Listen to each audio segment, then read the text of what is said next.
अब कोई दुखी व्यक्ति है, भगवान की खोज में संत के पास जाता है या मंदिर मस्जिद में जाता है, कहीं भी जाता है, उसका उद्देश्य क्या होता है कि मेरे ऊपर आपत्ति या टले, और ये भगवान जो साधना तुम कर रहे हो इनसे ये टल ही नहीं सकती। जिन भगवानों को तुम पूज रहे थे उन्होंने खुद अपने कर्म के दंड भोगने पड़े। जैसे श्री राम ने बाली को मारा था, सुग्रीव के भाई को, और उसका दंड भी श्री कृष्ण रूप में भोगना पड़ा। उसके पैर में तीर मारा उसी बाली वाली आत्मा ने जो शिकारी बना हुआ था द्वापर में। तो यहाँ परमात्मा कहते हैं तुम कौन राम का जपते जपम अर्थात कटे ना तीनों तापम। तुम किस भगवान की भक्ति करते हो जिसे तुम्हारे ये तीन ताप भी ना कट सकते।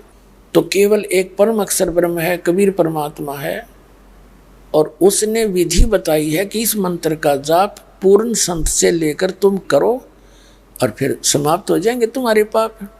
अब जैसे किसी के पैर में कांटा लगा हुआ है, और वैसे भी विधान आप सुनते आए हो, चाहे किसी पंथ संत से पूछ लो, वो क्या कहते हैं, भाई प्रारब्ध में जो कर्म में लिखा है वो तो भोगना ही पड़ेगा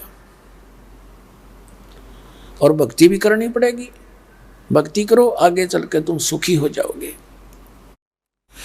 अब जैसे किसी के पैर में कांटा लगा हो, कांटे के कारण ना तो चल सकता और पीड़ित है, कोई उसको बता दे कि तेरे पैर में कांटा लग के अंदर टूट गया है जिस कारण से तुझे पीड़ा है।